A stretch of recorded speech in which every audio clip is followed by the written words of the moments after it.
Okay, well, we'll get started. Make sure the recording's going.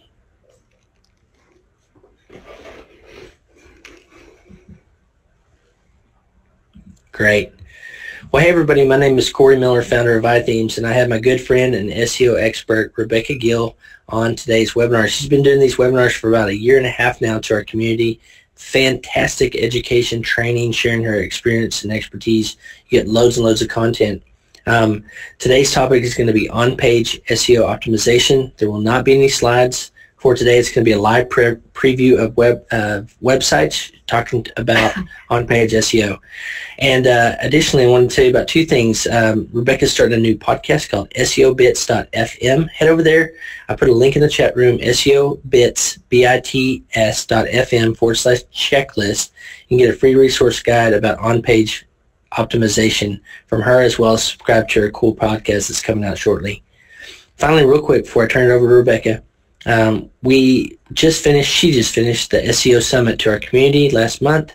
We've got the recordings and slides available if you look in the sidebar over at iThemesChat.com or iThemes.com/SEO-Summit. That's where you can look at the whole sales page for the summit. That was fantastic. 9 hours of SEO training with Rebecca. That's on sale for the recordings at a discounted price today. So without further ado, I'm going to turn it over to my friend Rebecca Gill and let her talk to you today about on-page SEO optimization. Thank you, Corey. So hello, everyone. Today, as Corey said, we're not going to have any PowerPoint slides because you had asked me previously, or many of you had asked me to kind of just jump in and really get in and look at optimizing right online as opposed to, and do practical as opposed to theory, which is what we're going to do today. The other thing that you all have asked, or many of you have asked, was kind of a checklist. I've had people ask at Summit. I've had people ask at my on-site boot camps, because there's a lot of things that go on with on-page. So as Corey mentioned, I did create a checklist for you all this morning. It is available for download on the SEO Bits website, so please feel free to grab that if you'd like. You don't have to. It's just an offer that I wanted to throw out, and I will try to have more takeaways for you as we progress through the year with our additional webinars. To me, didn't realize that people wanted that, but once you gave me that feedback, I want to make you happy and I want to make it happen. So this week, Kristen at iThemes was wonderful enough to send you all an email, and in that email, she had asked for examples of content with focused keywords that you would like us to review today. I was surprised and floored at how many we received back. I got 50 notifications from that mailing in a matter of hours, which is awesome. And I can't go through all of them today, but I did pick a couple that would be great examples, to go through and kind of see how you can make some quick changes to make big impacts on your on-page SEO.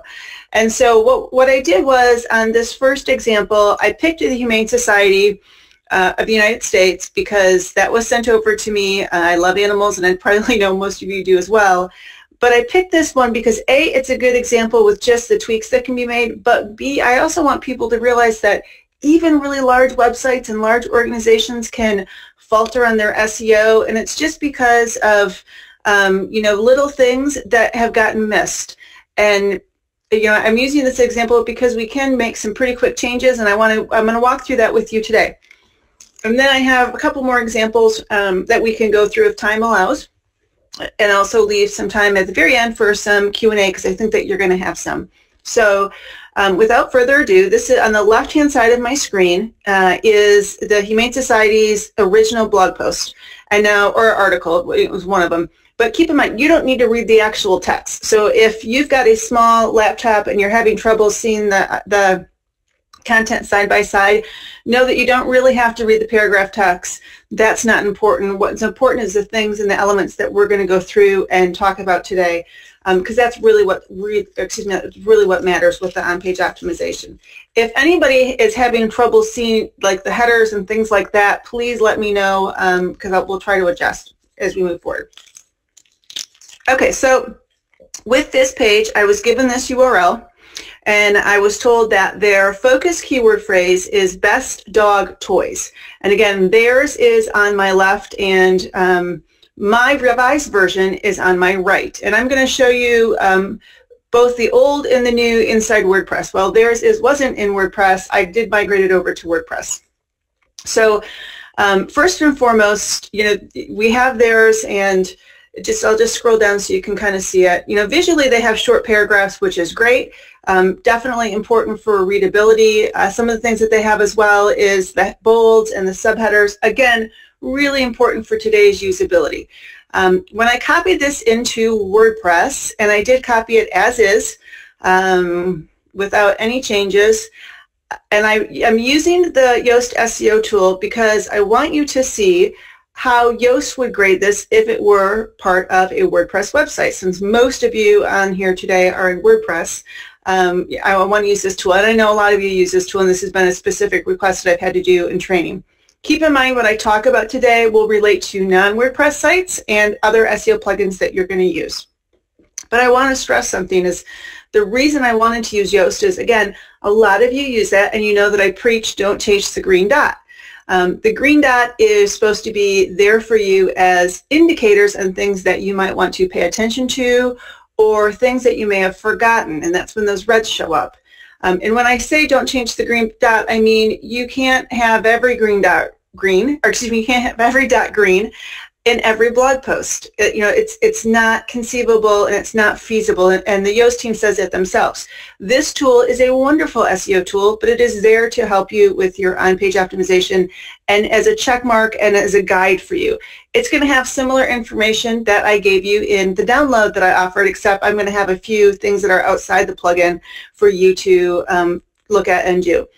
Okay, so let's just kind of look at the SEO plugin itself and the grading of it. So I put in best dog toys, which was the focused keyword I was told. I put it in the tool, and the tool's coming back and giving me those gradings of red, orange, green, yellow, etc. I got a green because it was over the 300 words.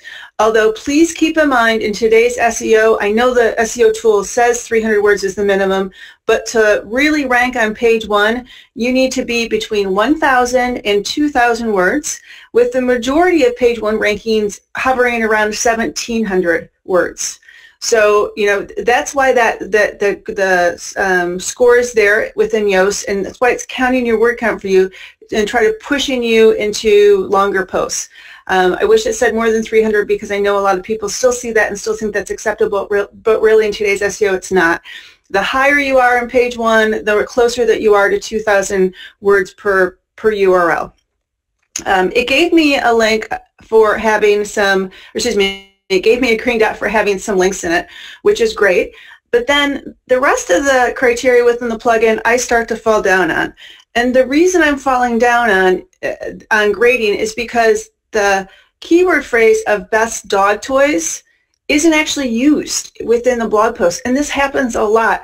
I did SEO bootcamp last week at iThemes, and I was blessed to have one of my actual SEO clients come and spend the week with us. And there was 2 gentlemen there from the company, and I joked about that their blog posts that they do today are exceptional. But when we wrote content a year ago on SEO projects, every time they sent me over content, or virtually every time, they skipped the actual keyword in their content, and I had to correct for that. And it is very common for people to do this. So me pointing this out to the Humane Society isn't coming down on them. It is a common issue and a common error that virtually everybody has, and that's why we use tools like this, is to kind of give us those indications and those warnings so we can correct it, as well as the checklist. So let's just start, and we'll look at this visually. Let me go back to there. So on their post, their URL is dog_toys. It does, and I know you're not going to be able to see that with small laptops. This is why I'm telling you. The URL is using content silos, which is great. The negative to their content silos is this post or article is well down the path. It's like at level 4 or 5, which starts to get almost too far down because it's difficult for the search engines to crawl and index. If you're not familiar with the content silos and structuring of the website architecture, we just did a webinar, I think it was last month for iThemes, that's available for you to watch the recording, that talks about this in depth. So content silos are wonderful, but you want to make sure that when you're creating them, you don't push your ultimate URL so far down that it makes it difficult for people to use, including search engines. So their URL of dog_toys, that is the first thing that I would correct. And if you look on my post over here, I have best-dog-toys. This is my URL because I want to make sure that my focus keyword of best dog toys is included in that.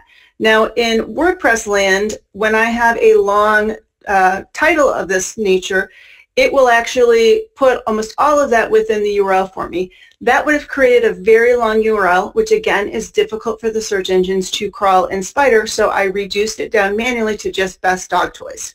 It doesn't have to be just your focus keyword phrase, but you do want to have it narrowed down so it is easier for the search engines to crawl in Spider, and it's easier for actual users to grab, copy, and share.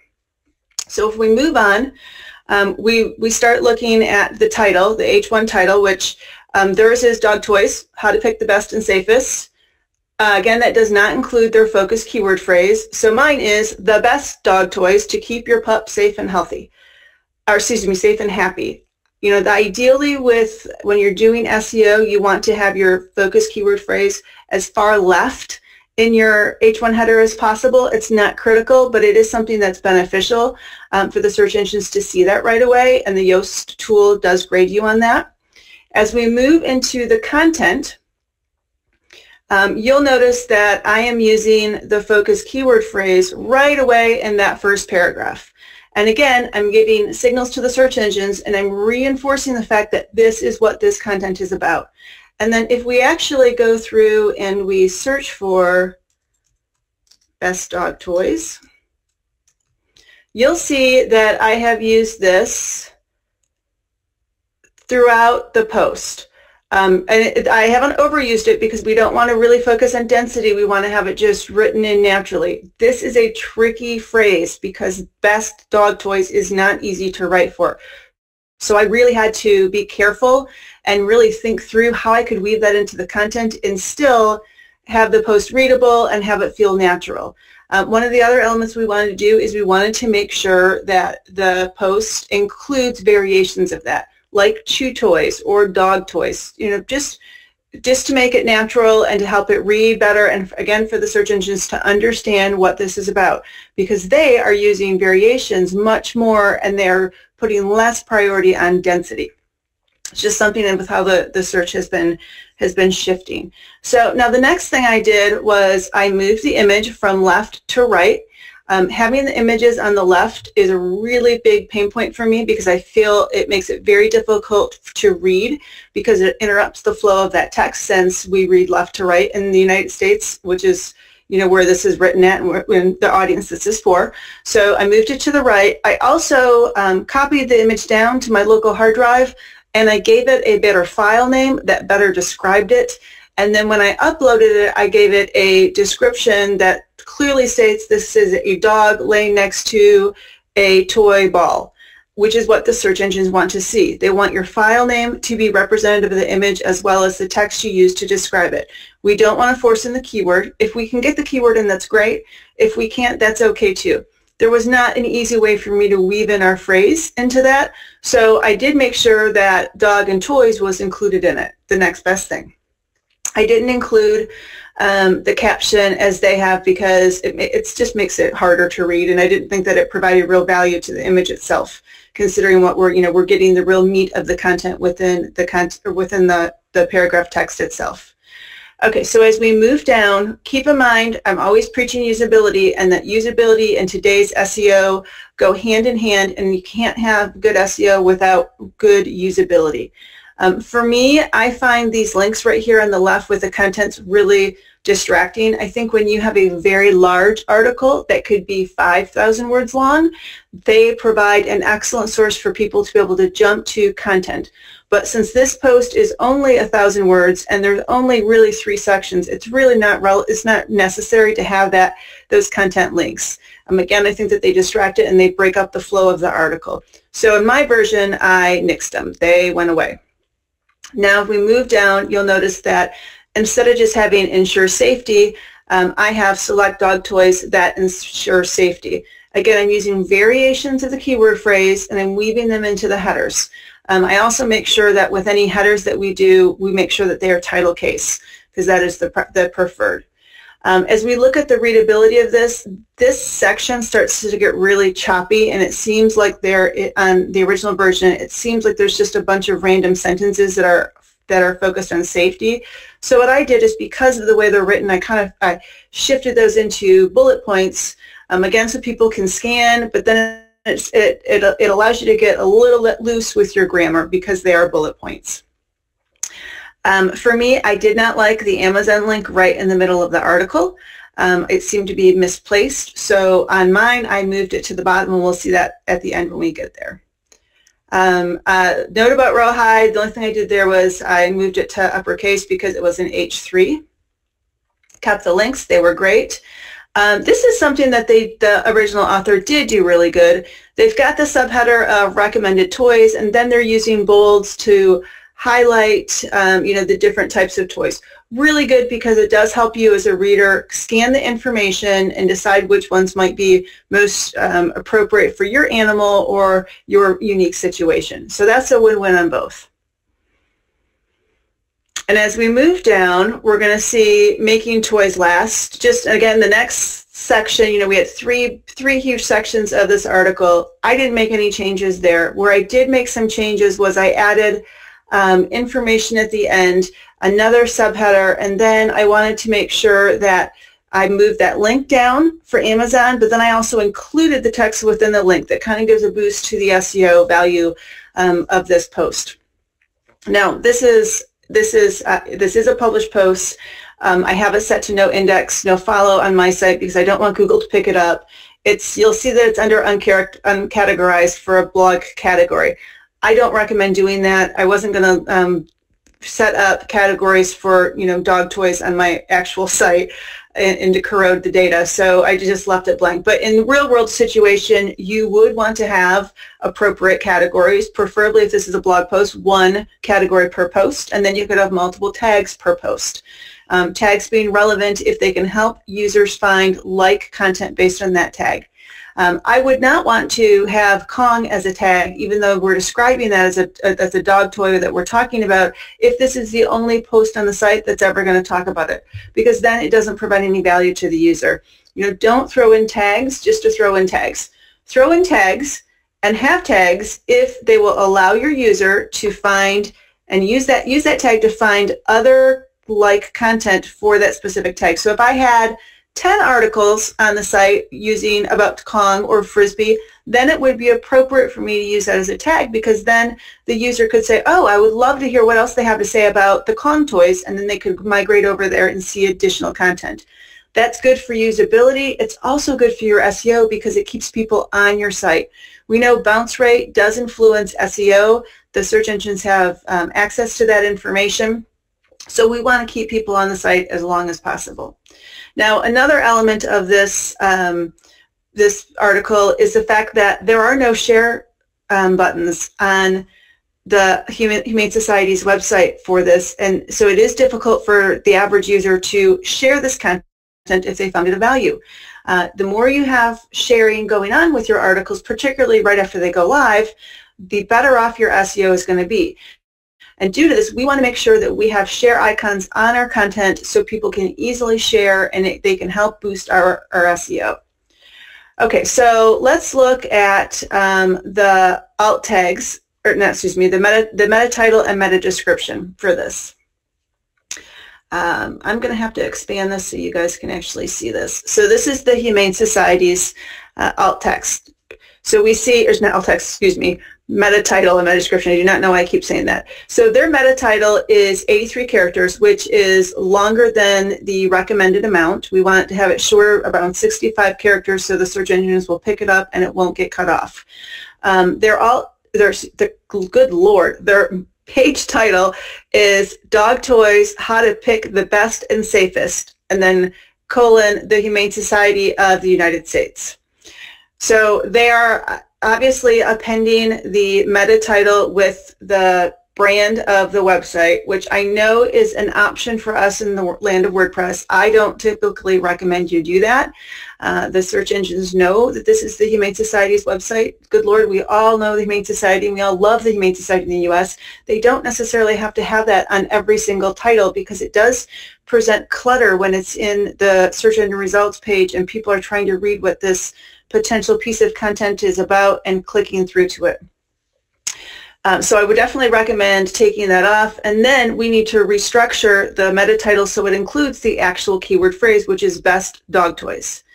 Now the meta description is 184 characters. That is also long. We would want to shorten that down. The good point about the meta description is it is sentences, it is easy to read, it tells you some information, but we do need to reword that so it is showing the keyword phrase as is. So again, it can be better ranked, and then when it shows up in the search engine results page, like Google would highlight that phrase if someone searched for it, and then that entices the user to click through to the article, which helps the conversions and the activity on the website, and then also helps your SEO. Now next we have meta keywords. If you've ever been on one of my webinars before or taken my course, you know I do not recommend using meta keywords unless you are specifically targeting search engines in the Asia Pacific region.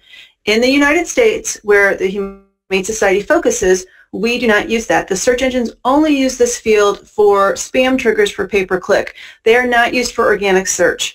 So it's definitely recommended that you remove those, and this is why the Yoast tool has this defaulted to be turned off when you install it. Again, if you're in the Asia Pacific region and that's where you're targeting, by all means use them, because those search engines pay attention to them and it's part of their algorithm. But in the US we don't, so we definitely recommend that you turn those off. We look at the H1, which we've touched on briefly again, and you see that yes, there is no reference of the keyword phrase, and then you go to the H2 and I start seeing contents, related content, not really great for the whole article. Ensure safety, recommended toys, and making toys last all do help the article, so that's great. So that was the original article. Now let me close that down. And we will look at my version within Yoast. Let me pull this a little bit and widen it for you. Actually, you know what? I'll just widen this more since we've gone through that other one. So this is my version in Yoast, just so you can see how it kind of looks inside the editor. Looks very similar to what they have, because again, it's the same content. But when you start to migrate down to the actual Yoast box, you're starting to see some data, and you start to see all of my green dots showing things where I've passed Joe's inspection. Now, there are some things that it gave me a little bit of warnings, as in the page title it thought was too short. It wanted to have things moved closer to the left, the phrase, than the right. These are minor, right? I've done a great job optimizing it. And the good thing is when I said with Google, you know, seeing that best dog toys in the meta description and highlighting them for the user, you can see that in the preview. This is why the Yoast tool gives you this preview, because it is really important for you to get this right, because it helps the click-through rates and it helps your SEO. So just, you know, just a quick view of those dots. Like I said at the beginning of this webinar, you are not going to get every dot green on every post. Please do not chase that green dot, because it's not going to serve you well. Your goal is to write high quality content, have keyword focus within your content, have a plan for your keywords and a mapping for those keywords, and then you use the Yoast SEO tool to help guide you and make sure that you're not missing things. And that's why it's a wonderful tool for that. So if I were the Humane Society and I publish this content, my work is not done. I would need to immediately go and share this on social media. So as soon as it gets launched and as soon as it goes live, the search engine see activity around it. We want to get as much activity with our content as possible when we post it, so that the search engines know that someone other than you or your mother is reading your content and really cares about it and views it of value.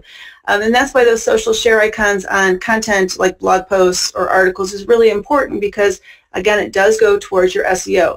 On the checklist that I gave you for possible download, that's your last items on that, is to make sure that you are looking for those those social opportunities so you can get that out right away.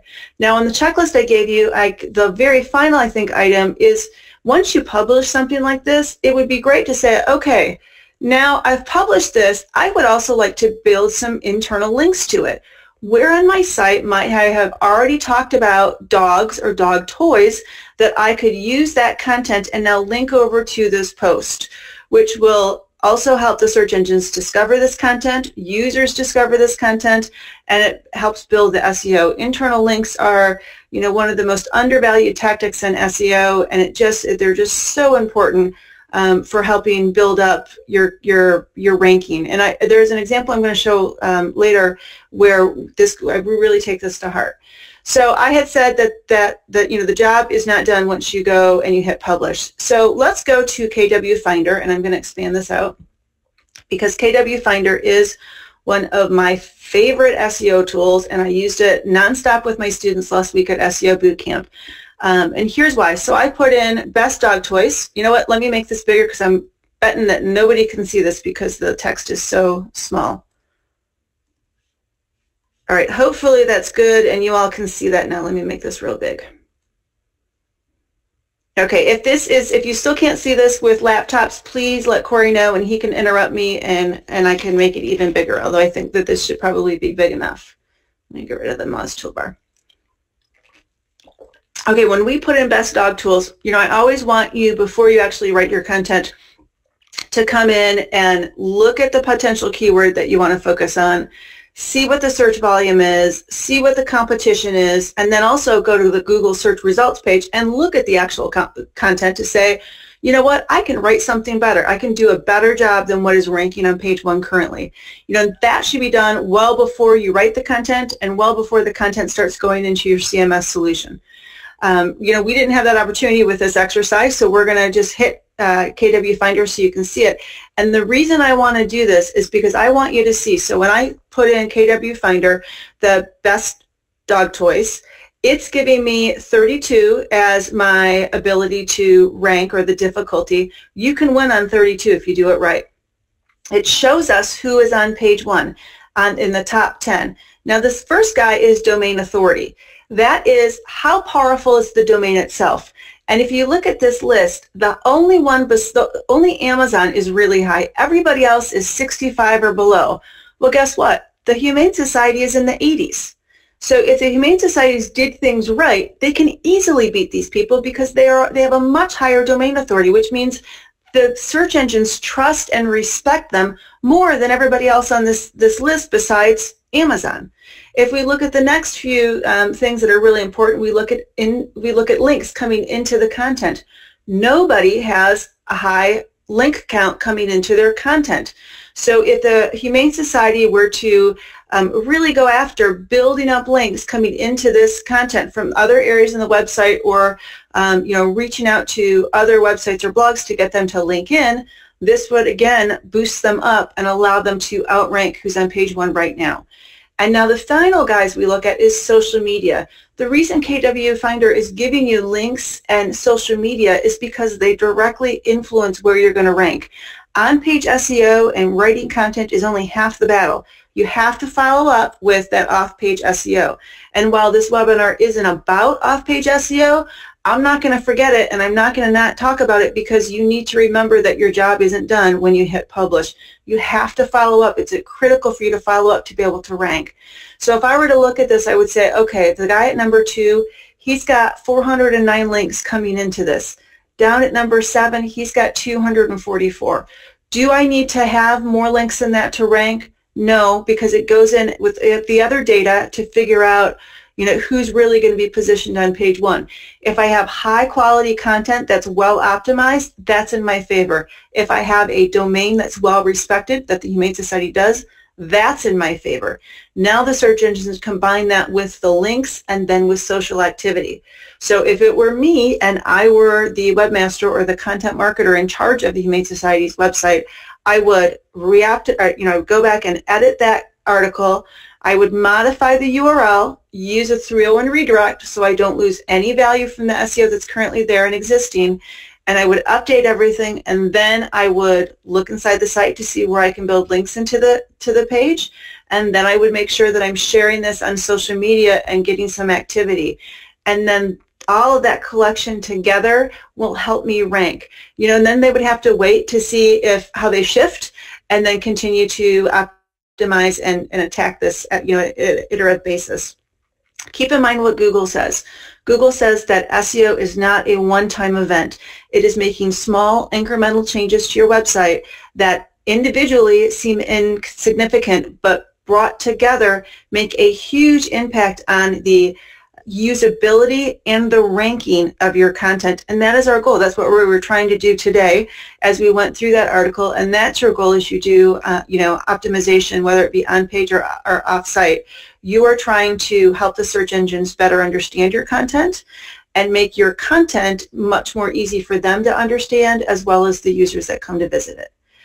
Okay, so that is the gist of the example site that we have. I want to bring up a couple of other examples that we had to go through. And Rich, by the way, thank you, from the Humane Society, thank you so much for sending that over, because that was a really good example of how we can take good content and make it better from an SEO standpoint. I truly appreciate you sending that over to us. Okay, so the next example I'm going to use is a gentleman called Maui John, or I call him Maui John. He is from my local area. He's a very sweet person. I'm going to have to make this bigger so y'all can see it. I met him at WordCamp Ann Arbor a couple of years ago. I have had the pleasure of having lunch with him a few times.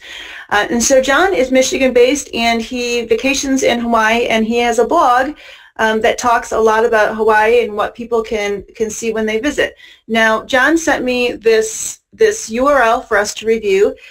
His URL is mauihawaii.org, and then it's car rental, all together as one word. His focus keyword is Maui car rental. So right away, if my suggestion would be, I would update this URL from car rental with no hyphens to be either car-rental or Maui-car-rental. Now, because we have Maui in the main root or the main URL, we really don't have to have it in the page URL as well. That's up to John whether he wants to have that there or just leave it car rental. But the important thing is to put that dash in there so the search engines can understand that car and rental are two separate words, because that's how they digest the URL structure. And again, John, if you're going to do that, you have to make sure you do a 301 redirect at the exact same time that you make those edits. So now as we progress forward, we see Maui car rental, which should be his H1, but right underneath it, I see how to get the best deal on Maui car rentals. And right underneath that, I see how can I get the best price on Maui car rentals. That starts to be a little bit of keyword stuffing. It's challenging for the user with readability, and it does look like you're trying to stuff in those keywords. So that's one I would take one of those out, because it's really not necessary to have both of them. They don't provide real value for the visitor. As I start to scale down, I see Maui car rental and Hawaii car rental bolded. That is what people were encouraged to do years ago with SEO. We don't have to do that today. It can actually go against you today because it can start to feel like keyword stuffing. So, there's not real value for that with the user, so I'd probably pull those bolds out. As I go through the post and I start reading the article, for me, being me, who is a titch OCD, I find the random images just placed in with the cars distracting, because we already have the ads in there, which are are breaking up the text. So when you put in the images as well, it starts to be a little bit overwhelming for me. So having this guy right here doesn't provide real value to the user, so I would consider taking that out. If I scan the page for Maui car rental, it's used 11 times, excuse me. They're all highlighted. They're sprinkled throughout, which is great. The one thing that I would just caution on is to make sure that it does read well. so that it doesn't feel like it's keyword stuffing. I think in most cases it does read well. It doesn't feel like you're shoving them in, but that's always something that you want to be cognizant of and aware of. And if all else fails, read the sentence out loud or read the paragraph out loud to yourself to see if it flows well. If you start to stumble on it when you're reading it, that means that it is potentially haphazardly used, and you should edit it and to be more of a variation of your keyword phrase as opposed to the actual keyword phrase itself. Okay, the one thing down here I also notice is the fact that there's not a lot of social shares. So if we were to go over to KW Finder and look up Maui car rental, let's see who's on page 1. And let's see how much social activity they have. Well, there's some pretty big hitters on page 1 for this keyword phrase. Expedia, Enterprise, Budget, Discount Car Rental, TripAdvisor. It is going to be hard to rank on these. And notice that some of these have, 10,000 links coming in because it's the homepage, but still 10,000 links coming in, and lots of social shares. And they also have really high domain authority. So, what would we do? Well, we'd look at it and say, all right, I'd have to make really good content that's going to really outpace all of these page 1 rankings because they are such high value websites that are dominant in search. I'd have to have really good link structure coming into them, and then I'd have to have a lot of social activity.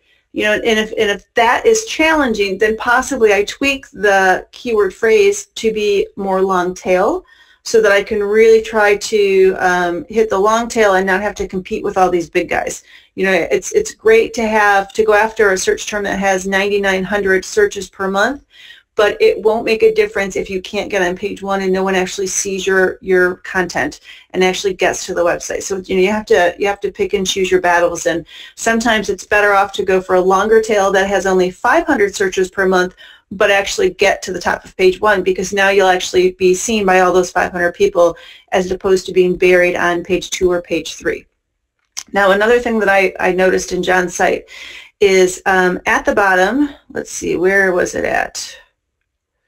So at the bottom, he has a link coming into, is it this same page? Yeah, I think it is. So he has a link coming into this page, which is, the link says car rental deals.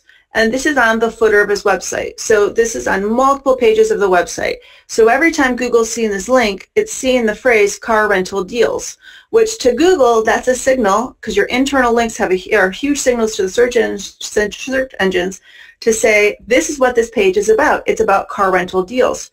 But when we looked at John's focus, it was Maui car rental, not necessarily deals. Those are two different things. They're within the same topic, in the same subject area, but they are two different things, and the search engines are going to treat them as such. So my suggestion would be really decide whether it's car rental deals that you want to focus on, or more generically, Maui car rentals, and then pick and choose, and then make sure things are consistent, because your linking structure definitely makes an impact on your ranking because they're a direct signal to the search engines. Okay, so that was it on that one. Let's pull up another one. Bariatric surgeries was one more that was sent over to me. Okay, so this one, let me make it bigger so everybody can see it. The keyword focus for this one is Bariatric Surgery Mexico. This is the homepage that they gave me. As we go through it and we look, there is, definitely this is all within the subject of bariatric surgery, and I'll be honest with you, I really don't know what that is, but it's all within that same topic area. So by default, they've got a great URL. This URL is an awesome URL. They should be ranking on, on keyword phrases around this, if this is what they do, and they have off-page signals, and they have well-written content. Their website is very usable and very user-friendly. I found it very pleasing when I came to it, which is, for me, I pick everything apart. This is great. They have content broken out, so whoever has worked on this has done a really good job. the one thing that I saw was that the keyword usage on the actual homepage is really limited, and the phrase is difficult, right? So you can't really write for bariatric surgery Mexico and have it sound right and have it be usable and readable. So you have to pick and choose, your battles there. Never compromise usability for the sake of SEO. So since we can't write that phrase in a usable manner, then we're not going to put them all together. What we do need to do is make sure that Mexico is appearing, because this is a location-based search. We want a Mexico address to show in full. We want to make sure that there's a phone number on there that is a Mexico phone number. And as I look, they do have some contact information in the footer, although it says Tijuana and not necessarily Mexico. Now, I don't know enough about that area to say whether the search engines absolutely know when they see Tijuana it's Mexico and they make that connection for them, or if we actually need to spell out Mexico, since that is the phrase that they're looking for. Mexico is used only once in the text. And then bariatric oops, my apologies on that. Let's look and see how much bariatric is used.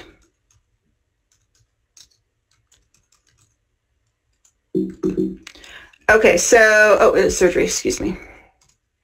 So bariatric surgery is used twice in this page. So not a ton. Keep in mind, again, we don't want to be overdone. We want to make sure that it's usable. But those are things, so if this is really our keyword phrase, I would increase the usage of both bariatric surgery as well as the usage of Mexico. Let's look at their MOZ and see what they have. Okay, so their page title for their meta title is just Home ALO Bariatrics. Okay, there's an issue. We need to make sure that this clearly states for the search engines that this is about bariatric surgery in Mexico. So that is one thing I would definitely change. The page, the meta title is short. It's only 21 characters. That is really doing a disservice to this website. It's not telling the search engines enough about what it is. And when someone's looking in the search engine results page and they see it listed, they're not giving enough signals to tell them that this is really what it's about either. So definitely things that we would want to work on improving. So then the next thing we would look at is the meta description. Now, do we see that in here? Yes, we see bariatric surgery and we see Mexico. Ideally we'd like them together, but we're not going to be able to do that because it just doesn't read well. So they've done a good job of weaving both in. They are underneath the allowed, character limit. So wonderful. Great job on that. The meta keywords, like we said earlier, those are typically not used, so we wouldn't want to use them a lot if we're not focused in the Asia Pacific region. Now we get to another area. I get to the H1. So the H1 sets the stage for the page or the post or whatever content it is. It's a signal to the search engines what they should expect to be the focus of this content. Their H1 is call us today, get a free consultation, a phone number, and caring for life. Nothing on here actually talks about the company. It doesn't talk about, the focus keywords, so we would want that fixed. When we get to the H2, there's a whole lot of H2s, and we have bariatric surgery in the H2, so that's definitely a positive. But so we see some simple things that we could tweak. And then, the other thing that we would do is we could say, okay, well, we're not done. What would be the information in KW Finder? Oops. And I got to actually spell it right for it to work. Let me fix that as soon as it comes back up.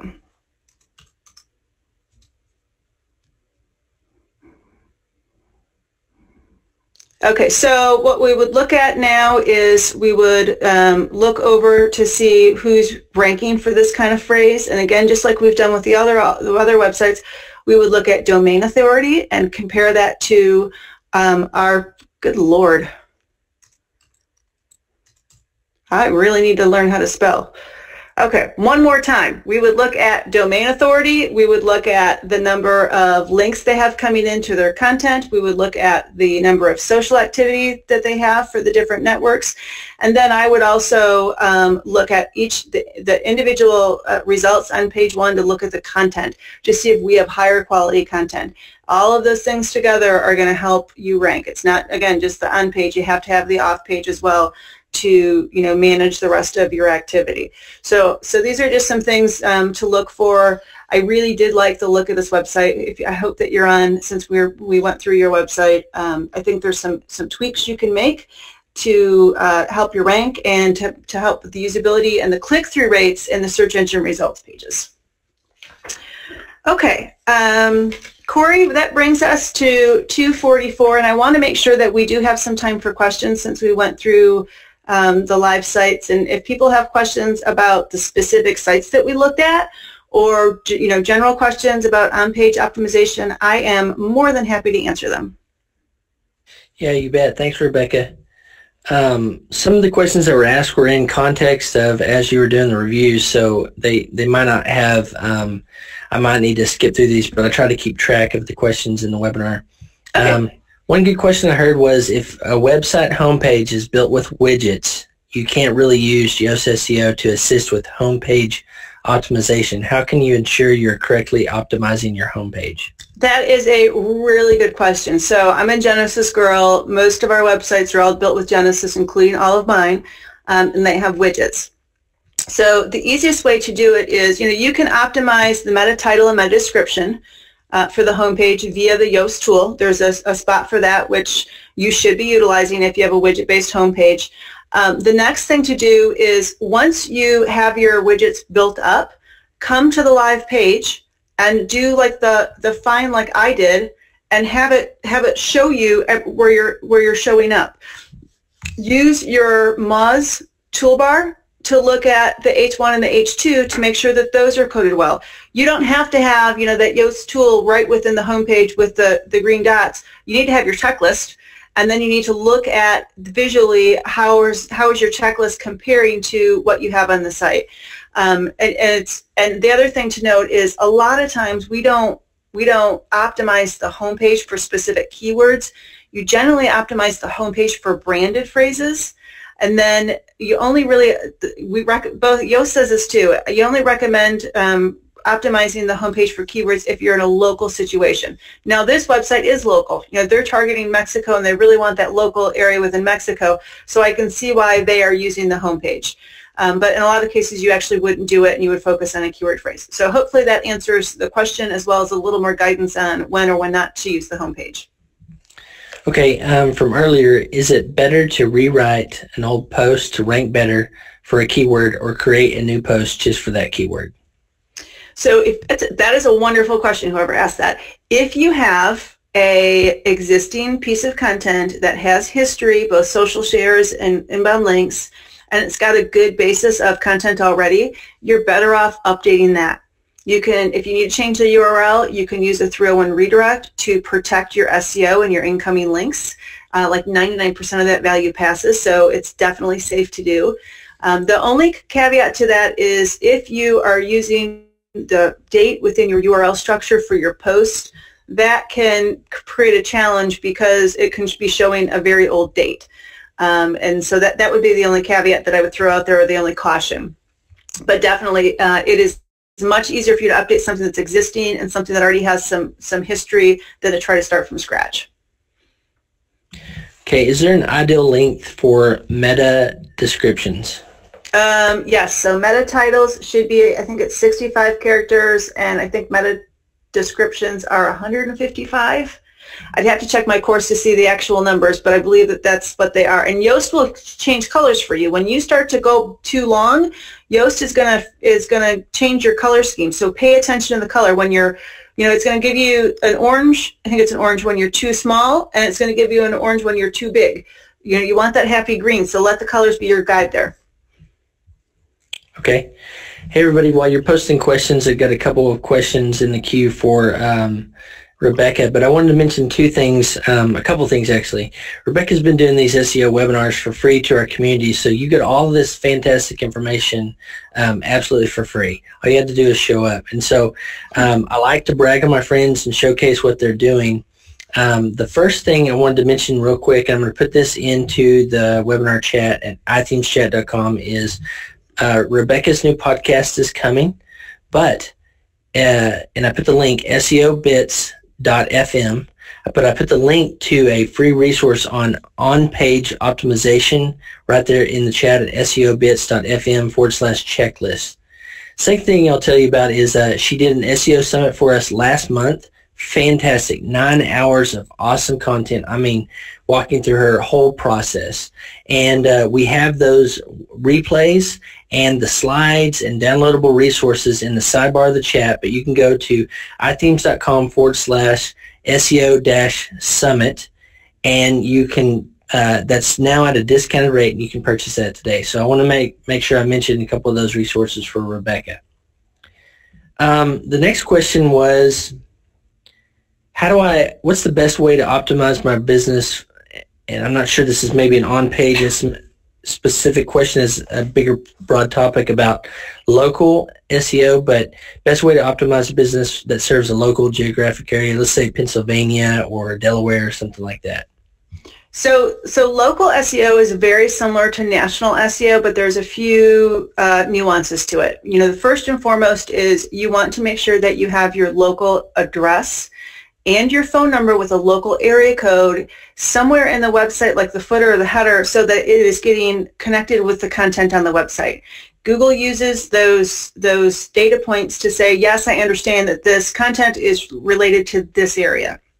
So that's the first thing.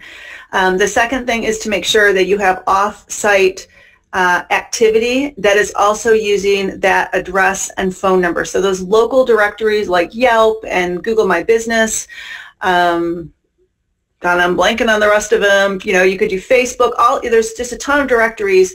Those are really good to utilize because it is spreading that information about who you are and what you do in association with your area code and your address throughout the internet, and it's a legit way because local directories are used by people and the search engines look at them. And then the final thing I would recommend that you do is to make sure that you actively go after reviews. From a local standpoint, reviews are very, very important because the search engines, particularly Google, looks at reviews, and not just reviews on Google. They look at reviews in Facebook and like Yelp and in other places. They'll pull them in, and then they also use them in the algorithm. So it's really important for you to have those reviews and try to get people to do it. It's so important that when my husband went last week and drove out of state to buy an RV, and we had exceptional service from the dealership, as soon as the purchase was done, I went to Facebook, I left them a review, and I went to Google Plus, and I left, or Google My Business, and left them a review because I want them to be benefited by those reviews. And my husband's like, why are you doing that? And I said, because it helps their SEO, and they deserve to have their SEO aided because they took such good care of us. So, you know, again, address and phone number on the website, you know, site-wide. Make sure you hit those local directories, and then make sure you really go after reviews in a legit way, though, but encourage people to leave you reviews so that those can be used within the algorithm.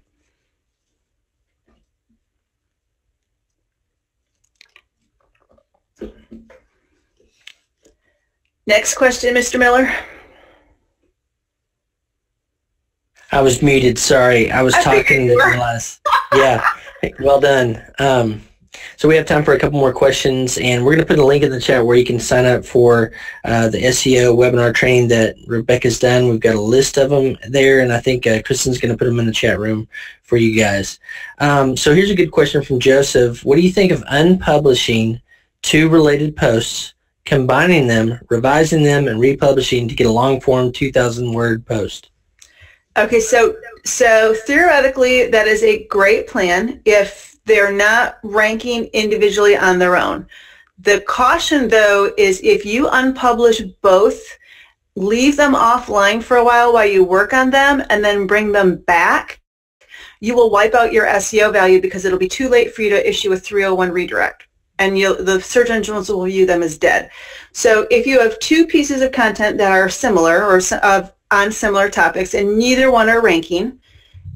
Copy the text, take it over to Word or a Google Doc or some other place, create yourself an awesome piece of content, and when that is ready, copy that into one of the URLs, preferably probably the one that's got the more links and more sharing associated with it. Copy it into there, update it, and then deactivate or take down the other one and immediately throw and redirect it over to the one that stays. That's the process that you want to go through. And if you do that right, it will definitely help. It'll benefit the SEO on your site. Because, I mean, there's no point having two pieces of content that nobody's finding.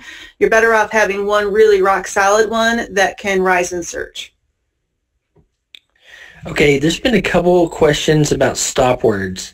And I'm sorry, I can't remember the context of it, but several questions. Yeah, it's okay. I know what they're asking. So stop words are things like to and if, and do you need to really take those out of the URL? Are they an issue? Should they not be in your keyword focus, your focus keyword phrase?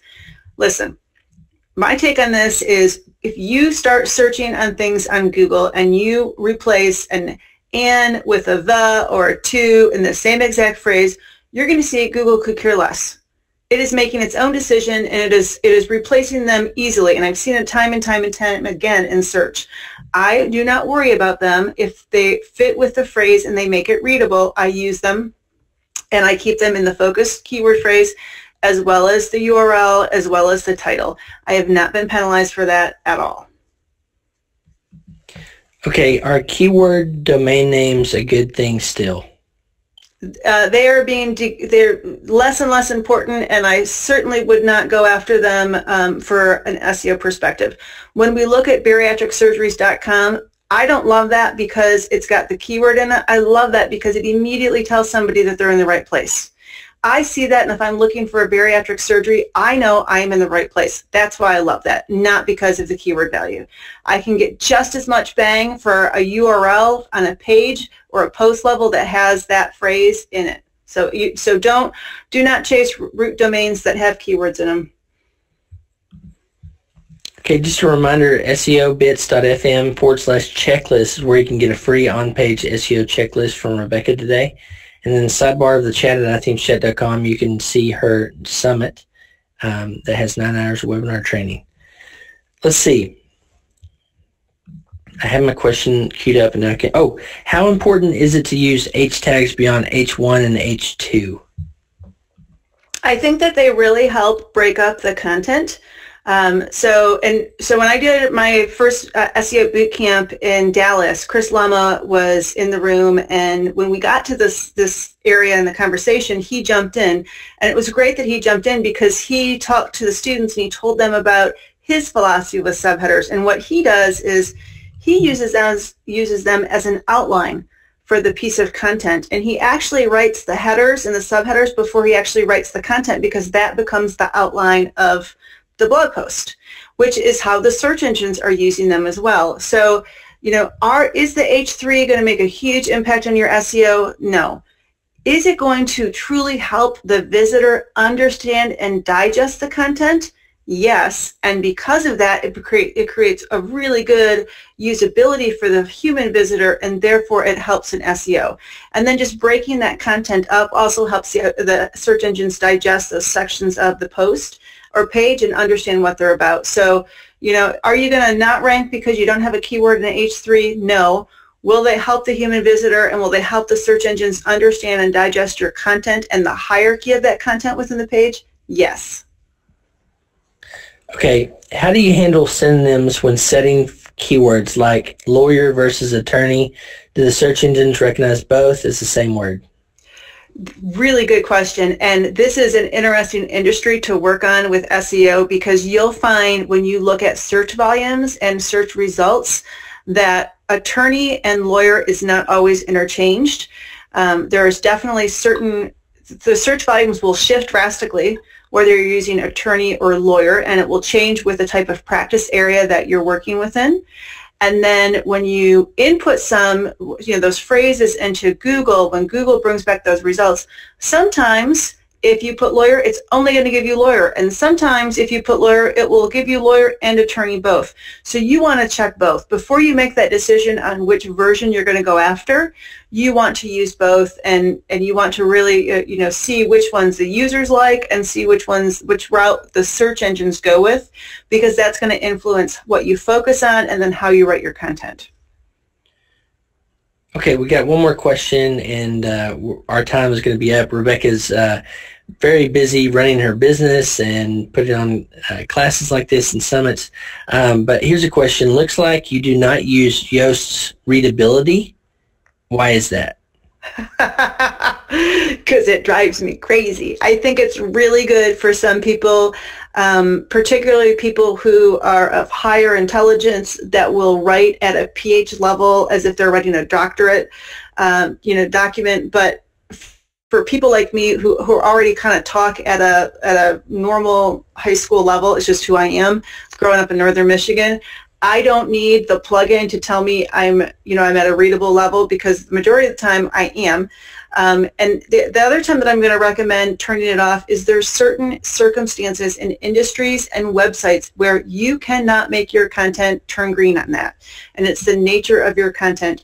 If you are selling and talking about, for example, machine automation in a GM factory plant, and you are speaking to an engineer, the engineer comes to the website, it is going to be very difficult to get that to be readable and turn green. And that is because of the nature of the content. And if you dumb down your content so far to make that green, you're going to lose the engineer, because you're not going to be speaking to your engineer in the manner in which they need. You have to make sure that you focus on your target market and what your target market wants and needs, and less about that, turning that little guy green. And that's why I turn it off, because I think it for me, it is a distraction. And then there's been a lot of cases that I've worked with clients where you cannot get it green with their content, and you don't want to, because it would be a turn off to their target market. Awesome. Well, thank you, Rebecca. We sure appreciate you coming into the community and sharing your experience and expertise. If you guys have benefited from today, please tweet out, share on Facebook how much you've appreciated Rebecca's training today. And there'll be more soon. I put a link in the chat room to iThemes.com/free-SEO-training. And go sign up for the email newsletter so you can be one of the first to know about the new content that's coming out. In fact, she's got, I think, the rest of the year scheduled. So you're getting a ton of thank yous in the chat room right now. Awesome investment. Thank you so much again, Rebecca, for being on the webinar today. My pleasure. Thanks, everybody. See you next month.